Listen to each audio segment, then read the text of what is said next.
And now here's Bud Abbott with the final word. Thanks, Ken. Ladies and gentlemen, now that our program is over and we have done our best to entertain you, I would like to take a moment to pay tribute to my best friend and to a man who has more courage than I have ever seen displayed in the theater. Tonight, the old expression, "the show must go on," was brought home to all of us on this program, more clearly than ever before. Just a short time before our broadcast started, Lou Costello was told that his baby, 1-year-old Tamara, had died. In the face of the greatest tragedy which can come to any man, Lou Costello went on tonight so that you, the radio audience, would not be disappointed. There's nothing more that I can say except that I know you all join me in expressing our deepest sympathy to a great trooper. Good night. Good. Okay, you have just heard a broadcast on NBC Radio dated November the 4th, 1943. Supposedly that afternoon, the son of Lou Costello Jr., nicknamed Butch, drowned in the swimming pool. We're going to go now to the television show called This Is Your Life, and in this television show, the story is going to be provided to the watchers as to what happened on that day, supposedly.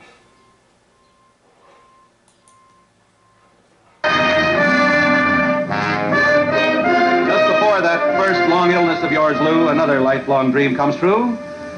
And here presents you with a baby boy, your little son, Lou Jr. What was your pet name for him? What'd you call him? Little Butch. Little Butch. Butch was to be 1 year old on November 6, 1943. On November 4th, what was the gala broadcast that you were scheduled to do? Little bit of a conflict of date. According to Bud Abbott, the child was born November 5th. He said one day, and now he's saying November the 6th. So there's a conflict on the actual birth date of the boy. We're doing a broadcast. It was my first broadcast after my illness. That's right. To tell of the events of that day, here's your faithful friend and manager, Mr. Eddie Sherman. Here's Eddie. Eddie Sherman. S-H-E-R-M-A-N. She-man. Sherman. S-H-E-R-M-A-N. She-man.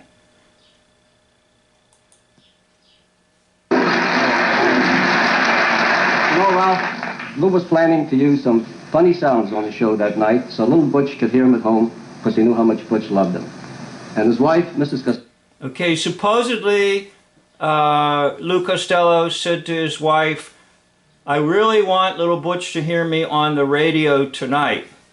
Now, supposedly Lou Costello had been ill with rheumatic fever, and he had not worked or labored for maybe 6 to 9 months. And this was his first day back at the NBC studio, the broadcast that was given on November the 4th, 1943 in radio. So he wants little Butch to be by the radio so he can hear his daddy on radio as the story is told. I have the baby awake at night to hear the show. But you know, Ralph, that afternoon at the studio, I got the tragic call from Lou's home that his little baby had drowned in the family pool. How did it happen, Mr.? Okay, did you just see it? He touched his nose. The host of the show just touched his nose. A sign and symbol of lies. Because it's signs is the idea of Pinocchio's nose growing when he lies. So the host was just telling those who are in the know this is a lie. Now also watch, there's almost no emotion anywhere on any of the three, and in particular Lou Costello. No emotion. They're trying to act out emotion, dropping their head and so forth, but the emotional level is not there. Now I know if that was my son and I had lost my son, I don't even know if I could talk about it in public because I would probably break down. It would still be with me no matter what.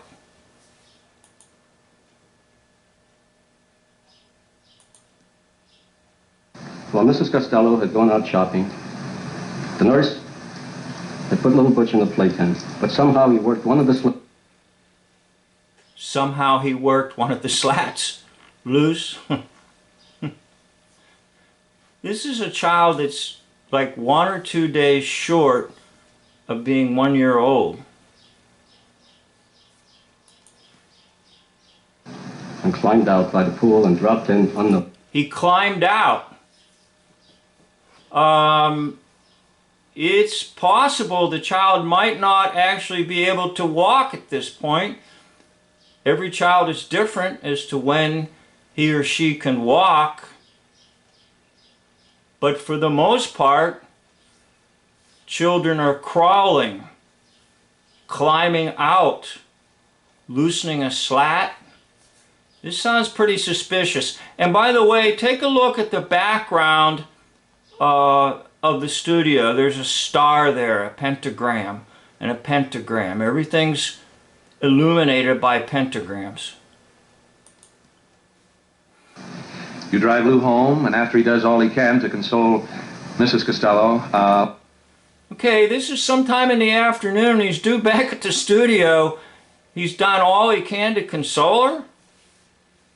What would that take? About 15 minutes? She just lost her baby, who's almost 1 year old. And he has a little 10-15 minute visit. He's done all that he can to console her.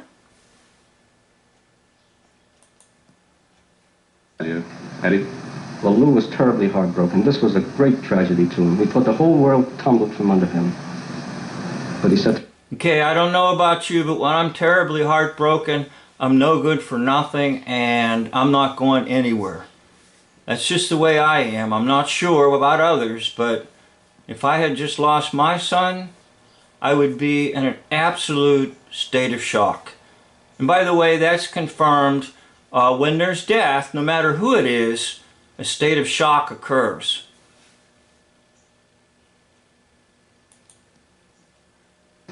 I want to go back to the studio and do the show. I promised little Butch that he would hear me tonight.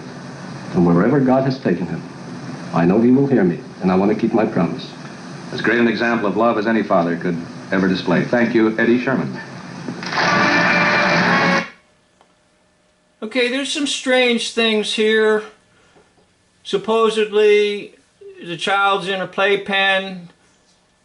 The mother has gone shopping. The nurse or the nanny or the maid or whoever is to be in charge. Now, where is the playpen located? Most people put playpens in their house. And even if the child loosens a slat and gets out, you still have other barriers like doors. All right? Now, who in their right mind would put the playpen next to the pool and leave the child? They didn't say the playpen was next to the pool. You just make all these leaps in your mind. It was in the playpen and somehow, some way, it gets to the pool. The child gets to the pool. All right? So, there's a lot of filling in the gap here that just doesn't make a bit of sense. And remember, earlier I tried to point out, it was on regular speed, that the host here touched his nose. Okay? And that's a sign in the world of the occult, in the world of the hoax-lie system, that they are telling a lie. Now, let's go to this whole idea. He has just lost his son, who's almost 1 year of age, and then he wants to go to the studio and record? Come on. Something's wrong. Now, heroically, Bud Abbott will say he brought to light The show must go on. So, in showbiz, radio or television, films, the show must go on is the theme. You must get this out to the audience. Even if you have just lost your practically brand newborn baby. What is going on in this? The show must go on. Well, I have some thoughts and ideas, but I'm not going to put them out in this video. Maybe you can give me some thoughts and ideas. I would be interested to read your thoughts and ideas about what you think really went on with this whole thing of Lou Costello losing his child, Lou Costello Jr. or Butch, and then going to NBC radio studio and recording the radio show dated November the 4th, 1943. Thank you for watching.